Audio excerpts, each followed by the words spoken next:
бұған дейін де жасап жүрміз ғой енді. 2014 жылы тоже бір 30-ын салғанбыз осындай спорт алаңдарын. Одан кейін енді қаражаттың қайына қарай жылда 3-еу, 4-еу, 5-еуден салып жүрген кезеңдер болды. Биыл енді мына президентіміз жол картасымен біраз қаражат бөлді еліміз бойынша. Соның 37 миллиардтай қаражаты біздің облысқа бөлінді. Сол облысқа бөлінген 37 миллиардтың 18 миллиард 356 миллионы Қызылорда қаласына бөлінді. Соның ішіндегі енді 12 миллиардқа жақыны тікелей осы қаланың проблемаларын шешуге. Қалған 6 миллиардтай облыстық осы қалада орналасқан управлениелердің бағдарламалары бойынша жұмсалады. Негізі 12 миллиардқа жуығы осы қалада проблемалар шешуге бөлінетін болады. Одан бөлек 68 көшелерімізде тротуарлар жүреді. 2 миллиардтың үстінде оған қаражат бөлінді. 3,5 миллиардқа жолдарымыз жөнделеді. 260-тай көшені жөндейін деп жатырмыз. Оның ішінде 60-қа жуығында қиыршық тастар төселеді. Ауылдарда, шет аймақтарда, қалған көшелерде асфальт жұмыстары жүргізілетін болады. Қазірден бастап комиссиялар құрылды. Жылда осы жұмыс барысын контрольдеп жүрміз ғой. Әсіресе Нұр Отан партиясы жақсы жұмыс жасап жүр. Мәслихат депутаттарымен бірге, сонда фракция жақсы жұмыс жасап жүр, жұмысты бақылайды. Жұмыс барысында биыл барлығымыз да атсалысу керек. Үлкен кісілер де, тұрғындар да, халық та, ардагерлер де бәрі де атсалыссын, қарасын, ой пікірін айтсын. Әсіресе Нұр Отан партиясы, мәслихаттың депутаттары қалалық осыны басынан бастап қадағалайды. Кейде біз жұмыс біткеннен кейін келіп көреміз. Жұмыс аяқталуға жақын кезде кеп көреміз. Ол шамал кештеу болады. Сол себептен жұмысты басынан бастап қадағалайды. Если басынан бастап қадағаласақ, оның сапасы бәрі дұрыс болады. Если шамал көңіліміз толмайтын болса, соны тоқтатуымыз керек, басталмай жатыр. Жұмысты басынан бастап контрольдауымыз керек. Сол кезде мына жасап атқан мердігер мекеме де өзінің жауапкершілігін сезінеді, қанша артында бақылаудың бар екенін біліп, сапалы жұмыс жасауға кіріседі бұл кісілер. Бұрыннан да енді жұмыстары сапалы, білеміз, дегенмен басынан бастап осыны қадағалайды. Бізде қазір осыған байланысты штаб құрылды, комиссиялар құрылды, мобильдік топтар құрылды. Соның ішінде біз сіздерді кіргіздік осы жерде. Әсіресе мына Нұр Отан партиясының мүшелері, фракция соның жанындағы, мәслихаттың депутаттары, ардагерлерден де, өйткені ол кісілерде көп пікір айтады, бізге қолдау көрсетіп келе жатыр, атсалысын, қарасын. И осыны тек спорт алаңдарымыз, барлық жұмыстар биылда жолдардың өзінде 1 миллиардтың үстінде ақша қараған боламыз. Оның барлығы шет аймақтың көшелерін жөндеуге, қаладағы ауылдық округтердің көшелерін жөндеуге. Өйткені бұған дейін қаланың орталықтары негізінен жасалды, қаланың кіреберіс қақпалары да жасалды. Қазір 4 бағыттан кіретін ұялмай қонақтарымыз қарсы алуға болады. Енді осы шет жақтарға үлкен көңіл бөлетін кез келді. Кеше айтып жатыр, Әл-Фарабидегі бүкіл көшелерді бірден жасап кетсеңіздер деп. Оған енді қазір мүмкіндік жоқ, өкінішке орай. Оның барлығына бюджеттің қаражаты жете бермейді. Оның барлығын біріншіден халықтың сұранысына қарай, өзектілігіне қарай істейтін боламыз. Биыл негізінен, мысалы Әл-Фарабидің өзін алатын болса 32 көше жасалды. Ол енді үлкен көрсеткіш қой, қалған келесі жылы жасалады. Арғы жылы жасалады, оның бәрі бірден болмайды. Сондықтан жерлестерімізден түсінікпен қарауды сұраймыз. Бұған дейін де үлкен түсінікпен келе жатыр ғой. Осы жұмыстарды жалғастырамыз. Сіздерден өтініш, осыны басынан бастап бақылайық осы жұмыстарды.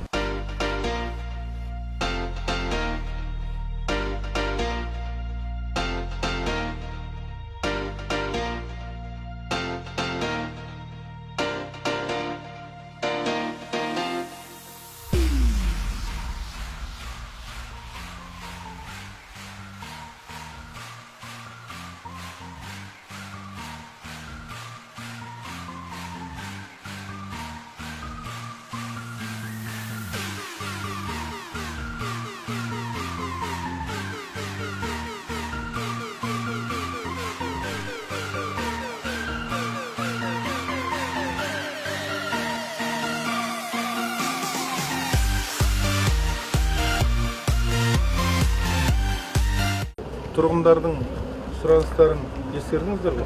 Қанағаттандырып жатыр деп ойлаймын. Жақсылап жұмыс жасау керек. Осындай дағдарыстың кезінде қиындыққа қарамай, қазір президентіміз, үкімет басшысы, облыс басшысы бізге қаражат беріп жатыр. 32 үй жөндеп жатырмыз қалада осында. Оған 2 миллиард 35 миллион теңге қаражат бөлінді. Соның әр тиынын тиімді пайдалануымыз керек, өте сапалы жұмыс жасау керек. Жұмыс басталғаннан бастап бұл бақылауда бізде осы жерде Нұр Отан партиясының мүшелері бар, мәслихаттың депутаттары, әкімшіліктен құралған мобильдік топтар күнделікті қадағалап отыр, аяғына дейін қадағалайтын болады. Барлық 32 үйде осында. Барлық биылғы жүріп жатқан жұмыстар, сондықтан өте сапалы жұмыс істеу керек. Ертең біткеннен кейін органдарда бәрін тексереді. Ең негізгісі елдің алдында ұялмауларың керек. Ертең абыройлы жұмыс жасап, елдің алғысын алып кетсеңдер, соған ештеңе жетпейді. Соған жұмыс жасау керек. Түсінікті ме? Спорт площадканы жөндедіңдер ме? Иә, қайтадан жаңғырттық. Бұл алдында ескі тұрған, горкалар сынған, астында салып берген дүниеге еге болу керек. Халықтың дүниесі, халықтың ақшасы өздері еге болу керек осыған. Бұны келіп, мысалы, мынау Ақмешіттен, Мерейден келіп бұзбайды, тура осы ауланың тұрғындары бұзады. Біз қазір үйренгенбіз, қирап атса, саламызда әлеуметтік желіге акимат қайда қарап отыр. Бұзып атқан адамды салмаймыз. Неге бұзып атыр? Айналайын, неге білдіріп атсың? Мынау халықтың дүниесі ғой, бізге ортақ дүние ғой. Неге жандарың ашмайды деп өкінішке орай айтпаймыз. Бәріне сөз келтіргім келмейді барлығына керек. Бірақ көбісіміз солаймыз. Ол акиматтың қызметкерлері бәріне жетпейді. Бюджетке қанша шығын? Қайттан қалпына келтіру. Кәсіпкерлерге өтініш айтамыз, болмаса кәсіпкерлер істеп беріп жатыр. Мысалы, көп үйлердің фасадтарын бізде кәсіпкерлер істеп беріп жатыр. Біз фасадтарға бір тиын ақша бөлген жоқпыз. Осы соңғы, білмеймін, қаланың соңғы 10-20 жылдың ішінде фасадтарға бір тиын ақша бөлінген жоқ бюджеттен. Заңда көтермейді, бөлінбейді де.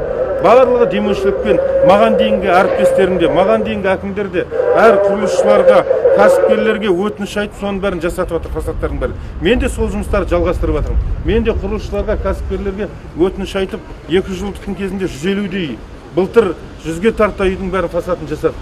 Биыл да соны қазір бастадық, мысалы, Тасбөгеттен бастап, ауылдық округтен бері қарай келе жатырмыз. Әр фасадқа, мысалы, 4-5 миллион ақша кетеді. Ол оңай ақша емес құрылыс үшін. Мынандай дағдарыстың кезінде олардың да әр тиыны санаулы. Бірақ рахмет елдің азаматтарына, сол құрылысшыларға, үлкен компанияларына, Данекер, Абусер, көп компаниялар, осы кісілер сияқты көп, Астана сервис, осы компаниялардың барлығы бізді қолдап, асар құрылыс бәрі көмектесіп, бір ауыз сөзімізбен фасадтар жөндеп беріп жатыр. Оны да біз кейде өкінішке орай түсінікпен қарамаймыз. Сен атың кім? Замадин Саид. Әкім ағай, сізге өте үлкен рахмет. Осындай бізге ойын алаңын салып беріп жатқандарыңызға өте көп рахмет. Енді біз осы ойын алаңын ұқыптап сындырмай ұстаймыз. Ой, молодец, рахмет. Шынында да сөйту керек. Басқа бір кісілер бүлдіріп жатса айту керек, бүлдірме, бұзба. Бұл біздікі қойды. Бәрінің ортақ дүниелері ғой. Жандарың ашу керек, иә? Солай ма? Елбасымыз, президентіміз да сендерге жасап беріп жатыр осының бәрін. Облыс басшысы, қаражат бөліп, үкімет басшылары қандай. Еге болу керек соған арғы. Жақсы ма? Иә. Ағалар, жақсы, молодец. Рахмет.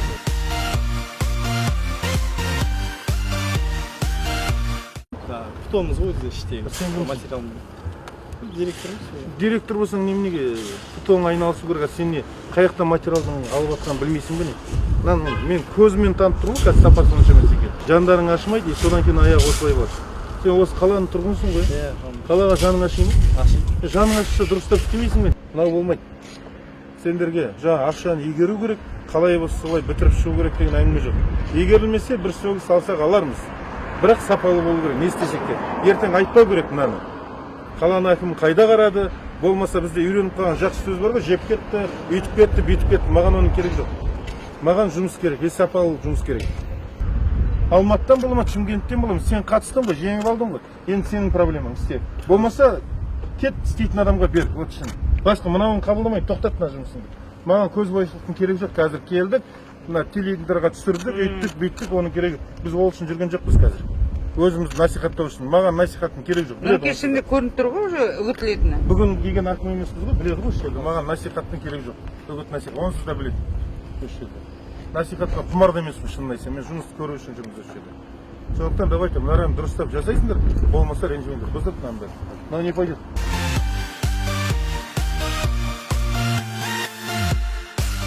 Масыншы қыркүйек, бірінші қыркүйек көп тұру керек қой, күндізін жұмыс жасау керек. Мүмкіндік бар ма? Мүмкіндік бар. Давай, күндізін жұмыс жасап, бірінші қыркүйекке тапсыр.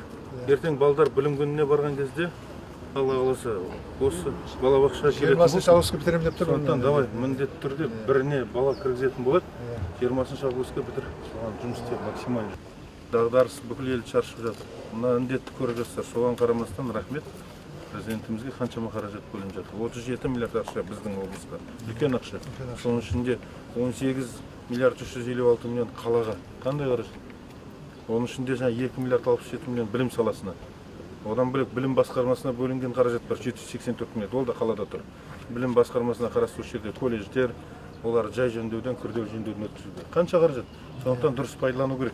Басында болыңыздар, сапалы жұмыс істеңіздер. Мысалы, Белкөл кентін алатын болсақ, саған жолдарға қанша ақша бөлінді? 7 көшеге бөлінді бізге. Не дейсің? Қанша 7 көшеге? Қанша бөлінді 7 көшеге? Суммасы қанша? 300 миллиондай бар ғой? 114 миллион бөлінді. 114 миллион 7 көшеңе. Алдында да болдық қой, сома 300 миллиондай болады. Болады, Мен қалалық бюджеттен де есепті кездесуден кейін осы жерде есепті кездесуге келдік. Есебіміз бердік. Сол кезде халық келіп көтерілді сұрақтар. Сол кезде сізге айттық қой, ардагерлер кеңесі бар, қоғамдық кеңес бар. Ең өзекті деген, ең керек деген жолдарды түсіндік. Соған да біз 100 миллионнан аса ақша бөлдік қой. Сонымен саған 300 миллион ақша бөлінді ғой биыл. Белкөлге бір жылда жолына 300 миллион. Былтыр да бөлінді жолына. Алдыңғы жылы 380 миллионға газ әкелді осы жерге. Көгілдір отынды бәрі пайдаланып отыр. Onlar жұмыс істеу керек ендарға, не керек? Су келіп тұр, көгілдір отын бар, жолдарың жылда асфальттап жатыр. Биыл 300 миллион жолдарға дорожный картамен 114 миллион, қалалық бюджеттен 160-170 миллион, 300 миллион ғой, не керек? Енді соның бәрін сапалы істеткізу керек, басында жүріп пайдалан. Түсінікті ме? Түсінікті.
Кей әріптестерімізге айтамын, олай болмайды ғой, мысалы біреу шулап келеді, маған көмек керек деп. Соған көмек береміз, үйінде жатқан нағыз мұқтаж азаматтар ескерусіз қалып кетеді. Сол сияқты болмау керек. Нарада шулаған көшеге ғана келіп, ал енді тиіс жатқан көше ескерусіз қалмайды. Бәрі бірдей. Бәріне бюджеттен қаражат жұмсалып жатыр. И халықтың қаражаты. Соны дұрыс пайдаланып. Сіздер көмектесіңіздер, жақсы ма? Мына гравий жасалып отыр, оған дейін де, хорошо? 4,1 сантиметр шығады. 4-1 қайтып істеу керек. Ол дұрыс. Қабылдама. Осылай заключение беріңіз. Болды все. Тағы төсесін үстіне 5 сантиметр. Өйткені бұған енді үстіне 1 сантиметр ұстаса ұстамайды ғой. Тағы да дәл осындай қалыңдықта төсек. Жоқ, үстіне 5 сантиметр төсесін үстіне тағы. Дұрыс. Ашып не істейді? Неге мына төмен? Бұл кісі айтады 5 сантиметр болу керек, нарада 4-1 дейді. Неге? Тексеріп көреміз. Тексеріп жатыр. Қайтадан жасайсыздар. Қайтадан. Енді сен мына үстіне 1-2 сантиметр сала алмайсың, өйткені ол ұстамайды. 5 сантиметр төсегіңе тура келеді, вот 2 рет түсесің сөйтіп. Баста бірден сапалы істесең, ешқандай әңгіме болмас еді, саған рахмет айтатын едік. Сондықтан ренжімейсің, 2-ші рет істейсің арада. Қайтып істеуге заключение бердің. Аяғына дейін бәрін көрсіңдер.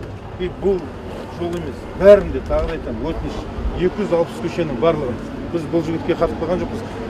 Кім тұрса да бәрін арада. Орда жолдар тұрады ма, басқа тұрады ма, кран тұрады ма, бізге сапалы жұмыс керек. Сапалы болса рахметтен басқа айтарымыз жоқ. Түсіндің бе? Солай болу. Мысалы біздің УАТ-тың соңғы жылдар істеген көшелерін тексерді. Нас бюро бәрі жерде артығымен. Ешқандай претензия айтқан жоқ мысалы. Бәрін тексеріп шықты. Қатаң тексеру болды. Вот сол сияқты болу керек. Жақсы ма?